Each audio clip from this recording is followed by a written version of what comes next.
What I need is these batteries, which are going to give me about 45 volts of current. I have small wires so I can connect the terminals, positive to negative,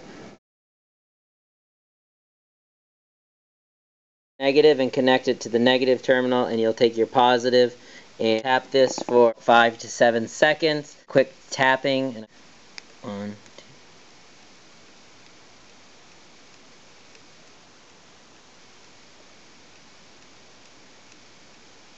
two, and that should do it.